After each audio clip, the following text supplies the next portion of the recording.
ಗೀತಾ ಸುಗೀತಾ ಕರ್ತವ್ಯಾ ಕಿಮನ್ಯೈಃ ಶಾಸ್ತ್ರವಿಸ್ತರೈಃ ಯಾ ಸ್ವಯಂ ಪದ್ಮನಾಭಸ್ಯ ಮುಖಪದ್ಮಾದ್ವಿನಿಃ ಶ್ರುತಾ. ಸುಗೀತೆಯಾದ ಭಗವದ್ಗೀತೆಯನ್ನು ಅರ್ಥಭಾವ ಸಹಿತ ಧಾರಣೆ ಮಾಡುವುದು ಕರ್ತವ್ಯವಾಗಿದೆ. ಸ್ವಯಂ ಪದ್ಮನಾಭನ ಮುಖದಿಂದ ಹೊರಟಿರುವ ಈ ಗೀತೆ ಇರುವಾಗ ಇನ್ನಾವ ಶಾಸ್ತ್ರಗಳ ವಿಸ್ತಾರವೂ ಬೇಡ. ಓಂ ಪಾರ್ಥಾಯ ಪ್ರತಿಬೋಧಿತಾಂ ಭಗವತಾ ನಾರಾಯಣೇನ ಸ್ವಯಂ ವ್ಯಾಸೇನ ಗ್ರಂಥಿತಾಂ ಪುರಾಣಮುನಿನಾ ಮಧ್ಯೆ ಮಹಾಭಾರತಂ. ಸ್ವಯಂ ಭಗವಾನ್ ನಾರಾಯಣನಿಂದಲೇ ಅರ್ಜುನನಿಗೆ ಬೋಧಿಸಲ್ಪಟ್ಟ ಮಹಾಭಾರತದ ಮಧ್ಯದಲ್ಲಿ ಸನಾತನ ವ್ಯಾಸ ಮಹರ್ಷಿಯಿಂದ ರಚಿಸಲ್ಪಟ್ಟ ಅದ್ವೈತಾಮೃತವರ್ಷಿಣಿ ಭಗವತೀಮಷ್ಟಾದಶಾಧ್ಯಾಯಿನಿ ಅಂಬಾ ತ್ವಾಮನುಸಂದಧಾಮಿ ಭಗವದ್ಗೀತೆ ಭವದ್ವೇಷಿಣಿ.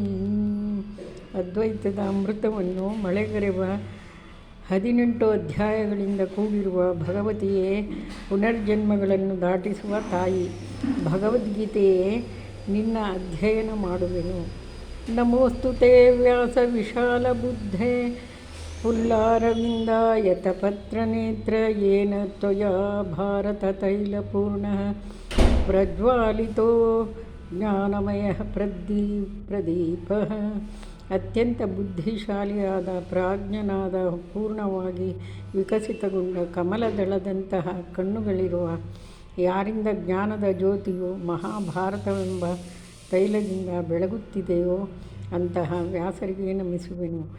ಪ್ರಸನ್ನ ಪರಿಜಾತಾಯ ಶ್ರೋತ್ರವೇತೆ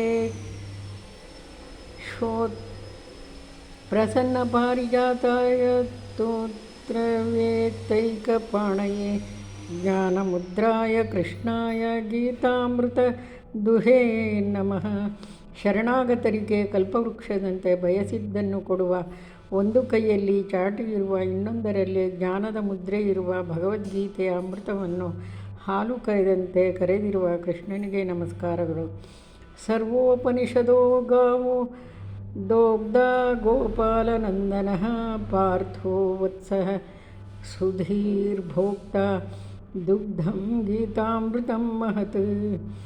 ಎಲ್ಲ ಉಪನಿಷತ್ತುಗಳಿಗೂಗಳಾದರೆ ಅವುಗಳ ಹಾಲು ಕರೆಯುವವನೇ ಗೋಪಾಲಕನ ಮಗನಾದ ಕೃಷ್ಣನು. ಅರ್ಜುನನೇ ಕರುವು, ಶುದ್ಧ ಮನಸ್ಸಿನವರೇ ಕುಡಿಯುವವರು ಮತ್ತು ಭಗವದ್ಗೀತೆಯ ಅಮೃತವೇ ಹಾಲು.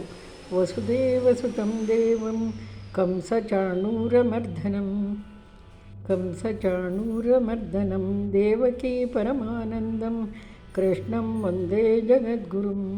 ವಸುದೇವನ ಮಗನಾದ ಕಂಸಚಾಣೂರನನ್ನು ಸಂಹರಿಸಿದ ದೇವಕಿಗೆ ಪರಮ ಸಂತೋಷದಾಯಕನಾದ ಸಮಸ್ತ ಜಗತ್ತಿಗೆ ಗುರುವಾದ ಭಗವಾನ್ ಕೃಷ್ಣನಿಗೆ ಪ್ರಣಾಮಗಳು.